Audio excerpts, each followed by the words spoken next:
We begin, though, with Brooke Taylor. She is on the ground in Dallas with an update for us right now. Hi, Brooke. Hi, guys. Yeah, officials spent most of this press conference talking about how this anti-ICE rhetoric has to stop, or you have this violence like this happen. Federal agents, they're just trying to enforce the law, these officials say. The FBI is now investigating this as a targeted act. Here is what we know. Homeland Security says that before 7 a.m., a sniper started shooting from a nearby rooftop and fired indiscriminately at the ICE facility, including a van that was in the Sallyport. DHS says 3 detainees in that van were shot, and at least one of the detainees was killed. The gunman then turned the gun on himself. Officials say no ICE agents were hurt. The FBI, though, shared pictures of rounds found right near that shooter with anti-ICE engraved on those shell casings. This is the latest in a string of targeted attacks on ICE facilities right here in Texas. At this same facility, a man was arrested for making a bomb threat last month. Then in July, a group ambushed officers outside a separate Texas ICE facility. One officer was shot and survived that shooting. Senator Ted Cruz was here at this press conference and spoke about this violence. Violence has no place. It is wrong. And we should come together. If we want to have a debate about immigration policies, we can do so in the halls of Congress without demonizing each other, and especially without demonizing the men and women who every day put on a badge and go risk their lives to keep us safe. And of course, so many responding to this attack this afternoon. Vice President J.D. Vance posted a statement on X saying, quote, "The obsessive attack on law enforcement, particularly ICE, must stop." You also have Texas Governor Greg Abbott. He tweeted, quote, "This assassination will not slow our arrest, detention, and deportation of illegal immigrants." Again, guys, this happened outside of a processing center where illegal migrants are taken to get processed after they're arrested by ICE. All right, Brooke Taylor in Dallas on the scene for us there. Stand by. Thank you. All right, Bill Daly is a former FBI investigator and joins us now. I mean, this almost seems like a daily occurrence, Bill, that we have another day, the sun comes up, dawn breaks, and another politically motivated shooting. It's just no sign of stopping. It's horrible, John. And you know, John, over these past several months and even the past since the administration took over, you know, we've seen this kind of push by politicians and other people around ICE facilities. They've gone as far as even some of these elected officials kind of, you know, trying to force their way in, stopping vehicles. So, you know, it is kind of a buildup of what we've seen over the past few months, only to this point to a deadly level. You know, I think a lot of people speak about this rhetoric. You know, I'll cite a few things, but I know a lot of people speaking about it like to talk more about the investigation. But, you know, when you have elected officials calling ICE agents, you know, agents, modern Gestapo agents, or, you know, governors moving to not have masks on ICE agents because they want people to know who they are so they can go after them. You know, all of these things are lead up to people who might be prone, who are driven in a certain with ideology or direction, as we've seen today, and they carry out these horrific acts. Bill, what is with this? I don't know if you would call it a trend, but for lack of a better word, the trend we're seeing where these assassins and mass shooters now like to try and carve little messages on shell casings before they carry out these shootings. Is this something that you have seen before the last few months, or is this new? This is, I mean, it may happen periodically over a period of time where individuals, murderers, or other people may do something similar to this, but it's not a trend. This seems to be certainly a trend. You know, we saw it with the Mangione shooting in New York against the United Healthcare CEO, where he left those bullets on the sidewalk. We saw it with Charlie Kirk's shooter, and now here. So, you hate to say copycat, but certainly all the hallmarks of it is, you know, within the past few weeks, months, if you will, you know, we have people doing the same thing. The other thing, Jillian, I wanted to talk about is the FBI is investigating this. I think, you know, a couple of positive things to be taken away from this. A, law enforcement was extremely responsive to this. FBI there on the scene. I think under the leadership of Director Patel, they're trying to be very forward-leaning and transparent. That was mentioned both by the SAC, agent in charge of the Dallas office, as well as Director Patel, who came out and posted those images that you just referenced. So they're trying to be as transparent, as forward-leaning as they can, and to help the American people not start to spin their wheels with worrying, who's this shooting, is that they were able to provide some clarity pretty quickly with releasing that photo.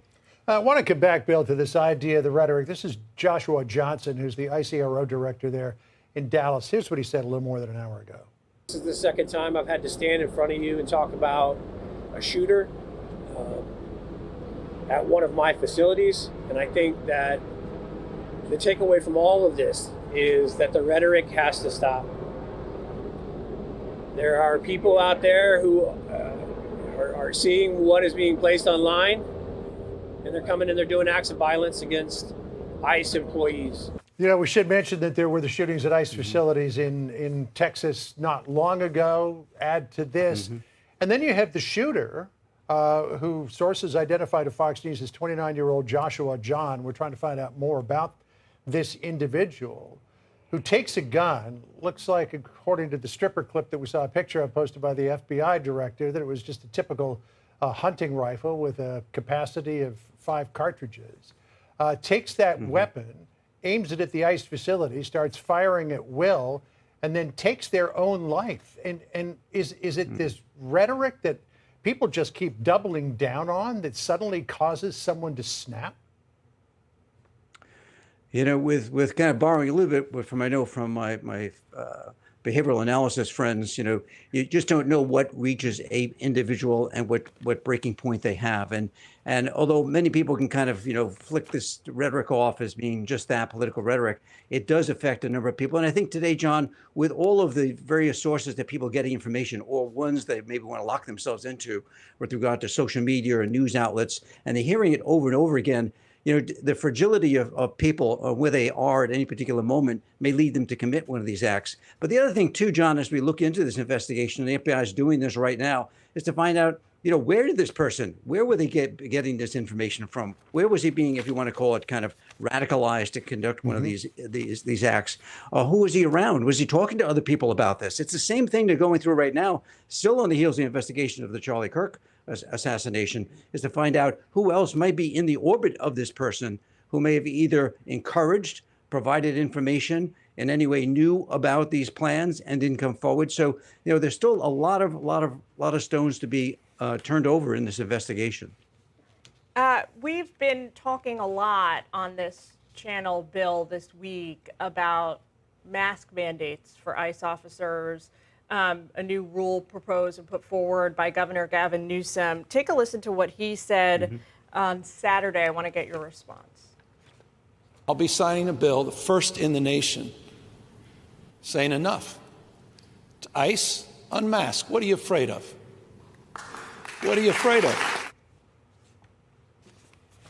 How does that play into all of this when we're talking about the identities of specific individual ICE agents?